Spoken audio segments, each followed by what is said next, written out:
పండగ రోజే గుడికెళ్ళాలా? ఎందుకు అంతమంది జనాల్లో తోసుకొని వెళ్లి దేవుడికి దండం పెట్టుకోకపోతే ఎవరు కొట్టారు? నార్మల్ రోజుల్లో వెళ్ళొచ్చు కదా! ఏ రోజైనా దేవుడు అక్కడే ఉంటాడు. ఏ రోజైనా అదే దేవుడు కదా! పండగ రోజు మాత్రం ఏం స్పెషాలిటీ అని చాలామంది హస్బెండ్స్ అంటుంటారు కదా! దేవుడి దగ్గర కంటే చాలా ఇలాంటి థియరీలు అప్లై చేస్తూ ఉంటారు.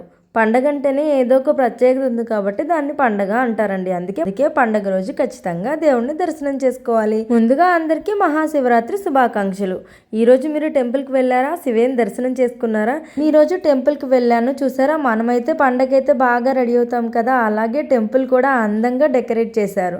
శివయ్య అంటేనే అభిషేక ప్రియుడు. అందుకే ఆయన అభిషేకానికి ఇలా అందరూ తెచ్చిన పంచామృతాలని పక్కన పెట్టి అభిషేకానికి సిద్ధం చేస్తున్నారు. శివయ్యకి ఒక చెంబు నీళ్లు పోస్తే చాలు, ప్రసన్నం చేసుకోవడం చాలా ఈజీ. ఈరోజు స్పెషాలిటీ ఉపవాసం, జాగరణ. ఈ ఒక్కరోజు జీవితంలో ఒక్కసారి చేస్తే చాలంటండి. అందుకే అంటారేమో జన్మానికో శివరాత్రి అని.